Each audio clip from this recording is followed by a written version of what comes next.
Paul Birgo, je me tourne vers vous. C'est des sujets où parfois, certains, lancent une phrase comme ça, pour simplifier, mais il faut se méfier des idées reçues. Ceux qui disent: «Oh bah, l'emballage carton, ça va régler tous les plans», hein. J'ai vu énormément de reportages en ce moment sur: «Oh bah, les tomates, il faut enlever tous les plastiques, le carton», bon, comme si c'était la panacée. Heu, Est-ce que l'emballage carton va régler tous les problèmes? Quel est votre point de vue, vous qui êtes un grand spécialiste de l'emballage? Alors, moi, je vais revenir sur. Vous pouvez Pardon, juste excusez-moi. répondre un tout petit peu à ma question, ce serait très gentil, et ensuite on va sur Bah, toutes les pistes. aujourd'hui, quand on regarde les Ce serait volumes gentil, du merci. carton en France qui augmentent, qui augmentent et qui augmentent, et qui, dans le cadre du e-commerce, vont continuer encore à augmenter, je ne suis pas convaincu que ça va régler, D'accord. grand-chose. Aujourd'hui, on se retrouve avec encore plus de volume de carton. Et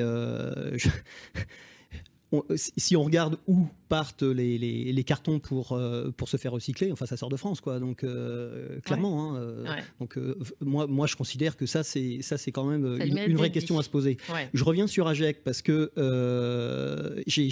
alors là pour le coup dans ma première activité, c'est-à-dire que quand j'accompagne des entreprises sur l'amélioration de leurs emballages, on commence toujours par revenir sur AGEC. AGEC, alors ok, il y a des choses bien à l'intérieur, il y a d'autres choses qui peuvent être discutables, etc. AGEC, ce qui est super important, c'est de bien comprendre. Et il faut vraiment passer du temps à bien comprendre AGEC. Pourquoi je dis ça? Parce que tout le monde est entré dans un espèce de tube, c'est les 3 R. Réduction des emballages en plastique à usage unique, réemploi quand c'est possible, et améliorer le recyclage. Et tout le monde va là-dedans, uniquement là-dedans. Moi, je dis à mes clients, une bonne solution pour faire face à AGEC, c'est vous faites un pas de côté, vous prenez du recul. Et on regarde la situation dans son ensemble. Qu'est-ce que ça veut dire? Pourquoi Ouais. je vous dis ça? Ouais. Parce que si je prends uniquement le cas de la réduction, en fait, vous avez des gens qui comprennent AGEC de deux façons différentes concernant la réduction du plastique. Il y en a qui vous disent, on a une unité de vente consommateur, donc on a un emballage en plastique, on va réduire le poids de cet emballage en plastique, et donc c'est une réduction, c'est du AGEC, c'est bien. Et puis vous en avez l'autre qui vous disent, on va supprimer l'emballage en plastique et on va le remplacer, et là je reviens sur ce que vous disiez, sur du carton. Sauf que quand vous regardez dans l'industrie agroalimentaire en tout cas, une grosse partie des produits qui sont conditionnés, ils sont ou humides ou liquides. Et on ne peut pas mettre ces produits-là en contact direct avec du carton. Alors, qu'est-ce que font certains? Et de plus en plus, alors moi j'essaie de freiner, hein, enfin sur les réseaux, on en parlait tout à l'heure au niveau de la communication.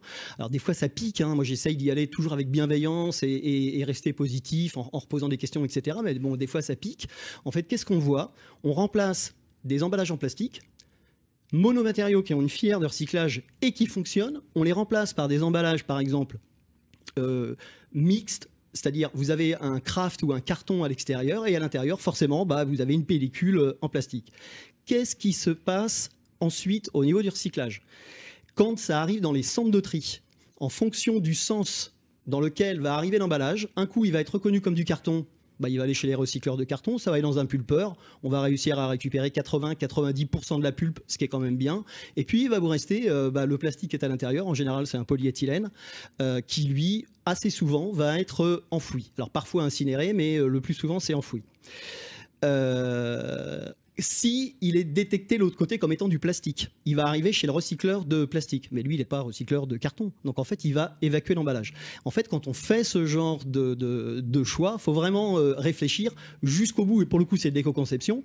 Moi je suis pas contre le fait qu'on utilise ce genre d'emballage, mais il faut qu'on réfléchisse jusqu'au bout au fait de pouvoir le refermer pour que dans le centre de tri il soit identifié comme étant ce qu'il est normalement, c'est-à-dire du craft. Je précise une chose également, et je reviens sur la loi, et je le précise également à mes clients. Dans la loi SUP, et je ne sais plus si dans AGEC ça a été repris au niveau de la définition de ce que c'est qu'un emballage plastique, un emballage, à partir du moment où il y a du plastique, c'est du plastique. Si vous avez 1% de plastique, c'est un emballage en plastique. Voilà. Et je lutte également contre les allégations qui sont trompeuses sur les sachets, qui pourraient conduire le consommateur à faire un choix qui est finalement, quand on regarde, pire que ce qui a été dénoncé. Cela dit, le consommateur, ce qui fait son choix quand il fait ses courses en premier, c'est le prix.